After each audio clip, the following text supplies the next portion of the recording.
weekdays from 4:30 to 7. This is RTV6 News at 11, working for you.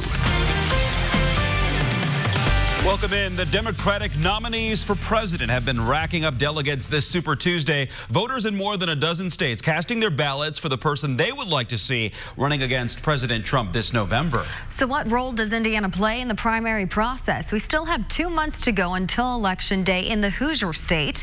RTV6's Cornelius Hawker shows you why Indiana's 82 delegates could still be in play by the time voters choose who they would like to see in the general election. More division, less unity inside each party. That's why Indiana's delegates will more than likely help decide the Democratic presidential nominee, according to Kip 2. He's someone who works closely with the party here in our state. We usually didn't matter, but it seems to be we're bucking that trend here more recently. 2008, it came down to Clinton versus Obama in the May primary, and then the last cycle in 2016, it came down to, on the Republican side, it was not decided. At a watch party Tuesday night, Marion County Young Democrats watched closely as results started coming in. Really, at the end of the day, we just want to make sure that our young people get out the vote. Christopher Roman and the Young Democrats, as a group, aren't officially endorsing anyone yet. Right now, they're focusing on making sure young people get involved in this election. We truly believe that we are the future, of course, and we want to make sure that everyone's engaged and prepared and know about all the candidates. Despite what happens at the national level, the Democrats here say their party needs to unify behind whoever becomes the nominee. We are Democrats, and we need to rally around being Democrats. And that was Cornelius Hawker reporting. Again, Indiana's primary election is on May 5th. Early voting begins on April 7th. Well, along with several primary races, some townships and cities have tax referendums on the ballot. Taking a look at the Super Tuesday results so far, Joe Biden is the projected winner in most southern states voting today. That includes Tennessee, Oklahoma, and Virginia. Bernie Sanders won his home state of Vermont and is leading in the western states like Nevada and Colorado. But it's still too early to call two of the biggest states, and that's California and Texas. You can see more live Super Tuesday results and updates right now on the free RTV6 app. And let's flash back. This afternoon, we hit 56 for the high temperature in Indianapolis. Another mild day in the books. Temperatures have fallen off quite a bit. We're at 38 now in Indy, 35 in Lafayette. One thing you won't hear overnight, unlike last night, no thunder, no rain. It will be dry overnight. In the morning, though, from Indy north, the chance for showers about 20%. See, there's some snow along the state line with Michigan. A couple of rain showers as far south then as Peru, Tipton, Kokomo, maybe into Hamilton County. That quickly, though, pushes to the north and east and will be leaving the scene. There are your temperatures through the morning. 50 by noon. We'll finish that timeline and the rest of the forecast coming up. We are learning more about the impact a bill in the State House could have on the future of Indianapolis public transportation. The bill includes an amendment added by lawmakers just last week that would require Indigo to come up with 10% of the funding for its projects without relying on fares or taxes. Today, Indigo revealed it would need to raise at least $5 million to hit that mark for its current projects, and so far they've only raised $35,000. Indigo, AARP, and other groups are calling on lawmakers to reject the bill. They say the recent improvements and upgrades could all be erased. Routes that were an hour and they're now moving to 30 minutes, or the routes moving from 30 minutes to 15 minutes, that 8 that goes every trip, all that goes backwards. It all goes backwards. Indigo says that they have never heard of other U.S. cities that have requirements similar to what must soon become law in Indiana. A bill heading to Governor Holcomb's desk would get rid of student test scores when it comes to teacher evaluations. The House and Senate have both voted to get rid of the standardized test result portion that was added to teacher evaluations in 2011. Those evaluations are used to determine pay raises for teachers. The change is one of the things teachers and their supporters were calling for during last November's Red for Ed rally at the State House. RTV6 will let you know if Governor Holcomb signs the bill into law. More than 90,000 cases of the coronavirus have now been reported worldwide. And we're checking in every day with Indiana health officials, and so far there are no cases in the Hoosier state. The virus has killed more than 3,100 people around the world, and the World Health Organization says COVID-19 might have a higher death rate than previously reported. Globally, About 3.4% of reported COVID-19 cases have died. By comparison, seasonal flu generally kills far fewer than 1% of those infected. At least 9 people have died in Washington state. Many of the victims were staying in a nursing facility outside Seattle. 12 of the responders who attended to patients there have been showing flu-like symptoms. A quarter of their firefighting staff now quarantined because of direct exposure to the virus. The National Institutes of Infectious Diseases says a vaccine is most likely a year away, but treatments for COVID-19 are being tested and could be available within months. And RTV6 is working for you with a warning about the crime captured by this doorbell video camera you see here. This is one of several videos showing a person wearing a yellow reflective vest walking out of homes with valuable items. This has been happening in the Central State neighborhood. RTV6 found several police reports of theft in the area over the last 6 weeks. Residents think the thieves might be taking advantage of the fact that there's a lot of construction happening in the area. So they obviously are seeing what's going on. They're watching people, or they're just probably walking the streets to see an opportunity, and they're taking it. IMPD says all of these cases are being looked into. They are also adding extra patrols in the area. A zoning committee will decide next month whether a piece of land on the west side will become the site of a new apartment complex. Right now, the spot along High School Road south of Rockville Road is covered with hundreds of trees and surrounded by homes. Documents from the Department of Metropolitan Development shows a proposal for a 216-unit apartment complex made up of several 3-story buildings, a clubhouse, and a pool. Neighbors are sharing their concerns now with RTV6. This has been a great neighborhood. It still is. And we'd like to keep it that way. It's a desirable area, and I would hate to see the value of our homes that have been here for a long time, to decrease. According to documents from the city, the developer would keep as many existing trees on the property as possible. Residents plan to weigh in at the next month's zoning meeting. If you notice an issue in your neighborhood and need help getting answers, reach out to us. Send an email to workingforyou@rtv6.com. A new facility at Riley Hospital for Children is designed to care for women with high-risk pregnancies. The Riley Fetal Center is opening March 16th. Its location brings pediatric subspecialists right to the moms and families all in one place, so they don't have to juggle multiple appointments. Doctors hope this Indianapolis facility can help support maternity care deserts in other parts of Indiana and reduce Indiana's infant and maternal mortality rates. When we look at our map of Indiana from where our patients are coming that come to us to see physicians in the fetal center, they come from all over the state of Indiana and the surrounding areas in our neighboring states. This new center makes Riley and IU Health home to one of the country's largest neonatal intensive care units. A Central Indiana couple is paying it forward after experiencing the benefits of counseling firsthand. Brian and Michelle Peters are opening their second Coffee House 5 location this week in Franklin. Since opening their first coffee house in Greenwood 8 years ago, the couple says they've raised around $200,000 to help pay for counseling for things like addiction and relationships in their community. The couple got the idea after going to counseling to save their marriage themselves and noticing how many other people were having similar issues. Quite literally had people start to show up on our doorstep and ask for help with their marriages. I started to research the barriers to counseling, and that was the #1 barrier, the cost. Brian and Michelle are also setting aside money to help people pay for counseling for other mental health issues. Changing up the scenery, the workload, and the responsibilities. New research is giving us insight as to why millennials seem to switch jobs more often than older generations. That's headed your way in Hiring Hoosiers. And straight ahead, the devastation in Nashville, just 4 hours south from here. Deadly tornadoes ripped through the area. And now we are showing you the ways Hoosiers are already banding together to help. And our warm month of March will continue with an interruption. We'll explain the timing on that and obviously see what happens after coming up. At Dream Mattress Studio at Value City Furniture. This is RTV6 News at 11, working for you. A tragic and heartbreaking day in Tennessee after severe storms and tornadoes ripped through the state, killing at least 25 people. And you can see from the air how much damage those storms did to parts of Nashville. Tonight, there's a way you can help. Active Grace and Camp Canby are putting together emergency kits for Tennessee tornado victims.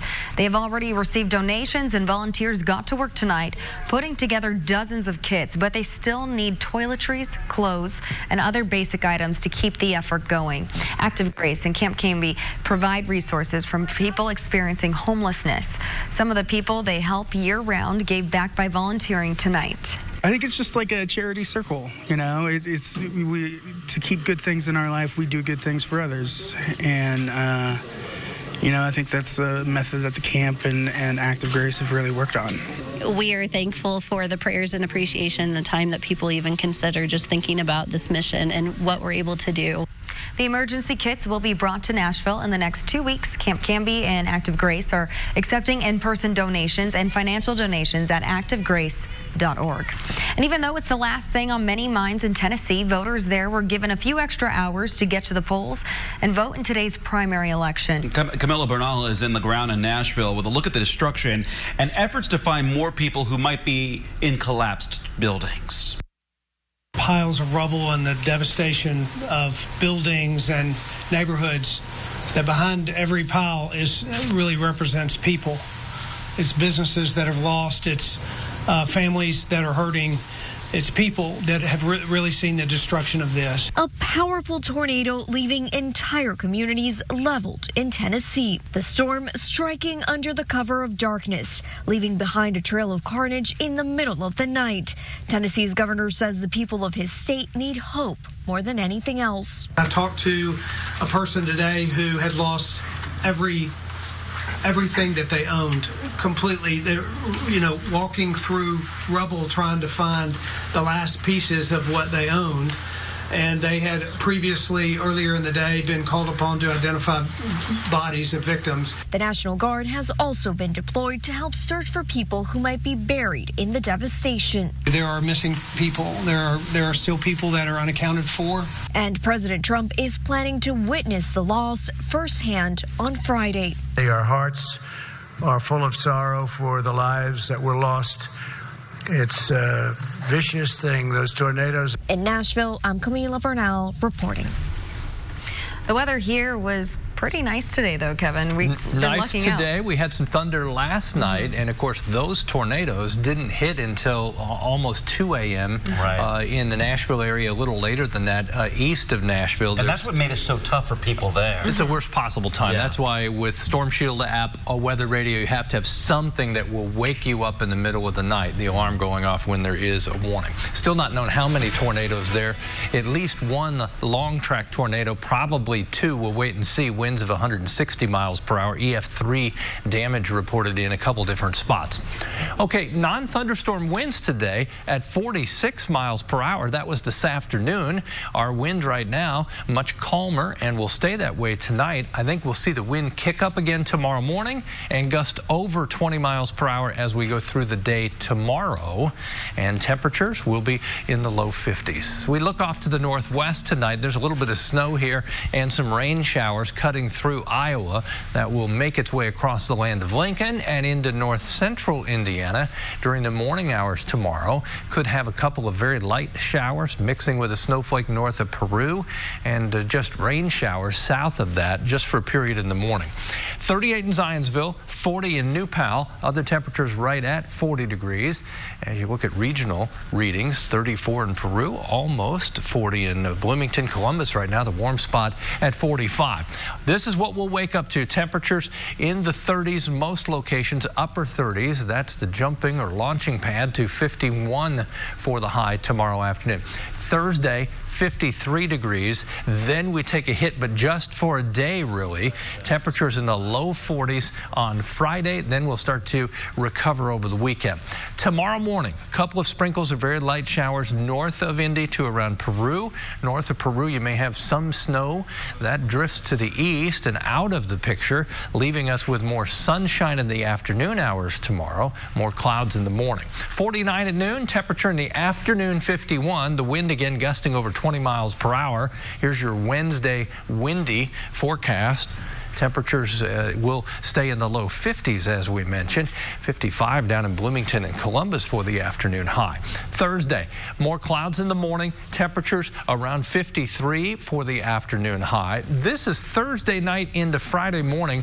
Again, northern half of the state, we may see a 20% chance that we have a little rain-snow mix, and that includes Friday morning. Friday afternoon, some sunshine reappears. Coolest day in the 7-day planner. 7-day forecast, temperatures peak on Sunday, almost 60 degrees. It is dry to end the weekend.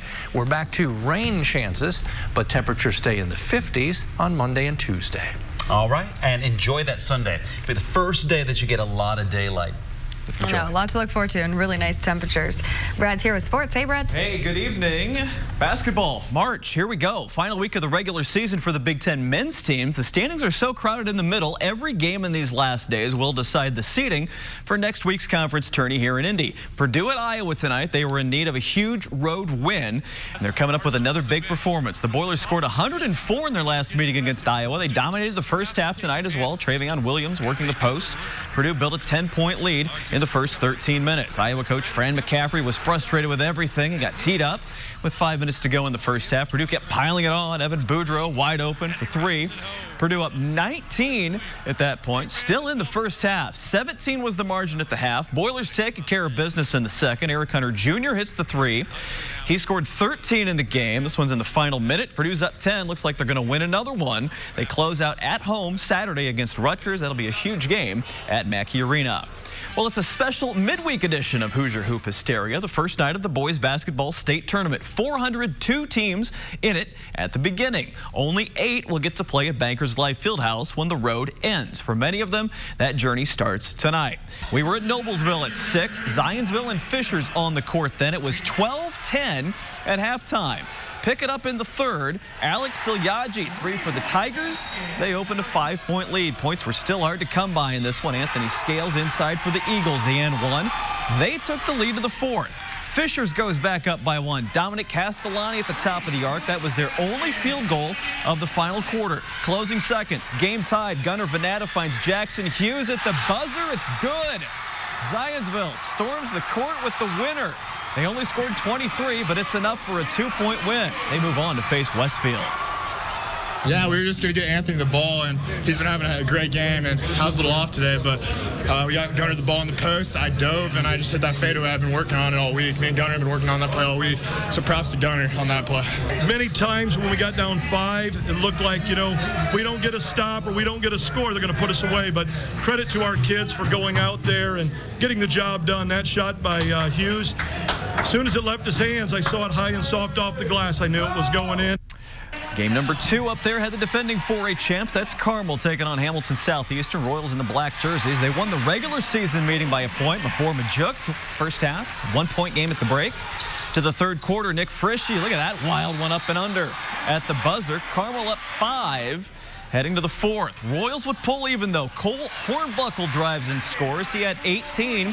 Game was 37-all. Big play down the stretch for Carmel. The loose ball, the steal. Peter Suter, the sophomore, taking it all the way. Contact, basket, foul, free throw, game over. Greyhounds advance 50-43.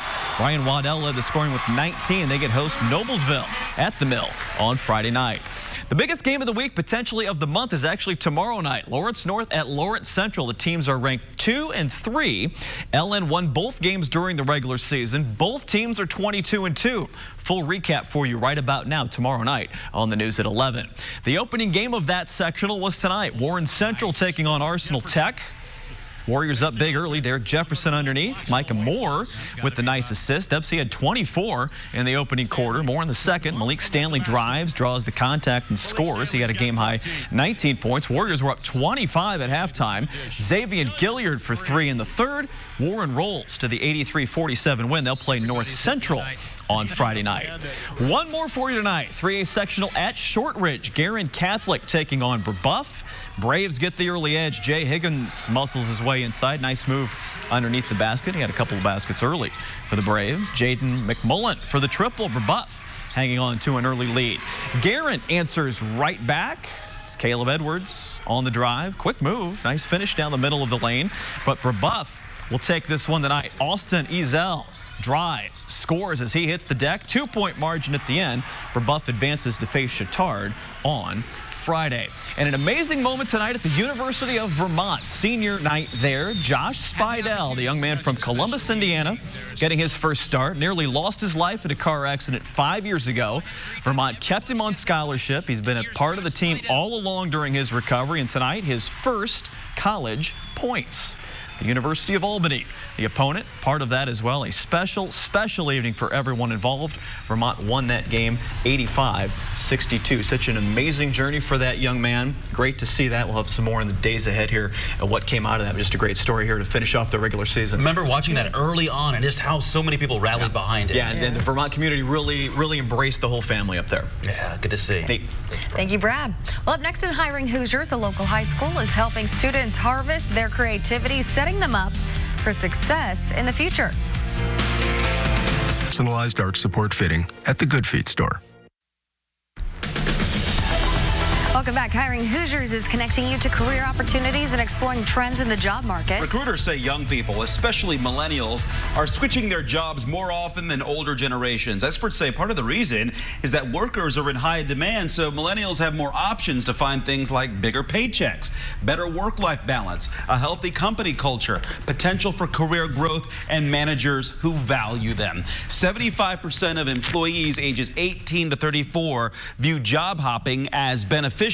Compare that to 51% of those 55 and older. Hiring Hoosiers is also taking a look at programs that are helping local students go from the classroom to a career. At Westfield High School, students are turning their creativity loose to figure out their future career paths. RTV6's Kelsey Anderson shows you how it works. In this small space, just a 10 by 15 room, the opportunities to create are endless. But it's not just about creating new things. It's about cultivating new ideas and new goals here in the Idea Farm. This is just one of the dozens of projects I've worked on. You end up with that. At Westfield High School, cage-free ideas are served up daily here at the Idea Farm. The Idea Farm is a makerspace where students like John Warnes can come for a creative outlet. Taking something from an idea to a completely functional thing. Students have access to vinyl printers, software, sewing machines, and other technology to fertilize growth and inspire new ideas. Came here without really knowing what a 3D printer is, and now I have one in my basement, and I'm 3D printing things that I'm selling. A venture Warnes didn't even know was an option before coming here, and now it's part of his future. Warnes is heading to Purdue University next year to study engineering and technology. This was what I needed as a student, and I know that there are students who need spaces like this. Innovative specialist Joel Bruns started the Idea Farm as a creative outlet for students, but also as a training ground for the ever-changing workforce. You're asked to be much more of a generalist in the workforce. You're asked to be creative in almost every field. We need to equip people who are ready for a workforce that is going to ask them to solve problems, to be creative, to use technology. Warnes feels like the Idea Farm cultivated a new path for him, and he believes every high school should give students a place like this. When you're given the opportunity to do things like learn how to use power tools or learn how to sew or learn how to use Adobe Illustrator, it really makes the possibilities endless, because having these just little life skills can be so important in the workforce and just daily life. Brunn says they're always looking to partner with people in the community, no matter their idea, even if it's as crazy as a smart mirror. For more information on getting connected with the Idea Farm, visit hiringhoosiers.com. Working for you, I'm Kelsey Anderson, RTV6.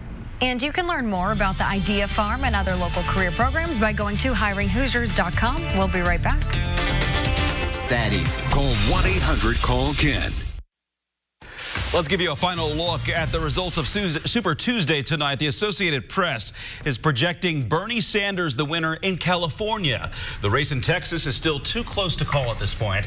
Joe Biden has dominated the southern states voting today. To see where the candidates stand in the delegate totals and more results, check out the free RTV6 app. I want to thank you for joining us for RTV6 News at 11. Great having you along here tonight. And GMI starts at 4:30 a.m.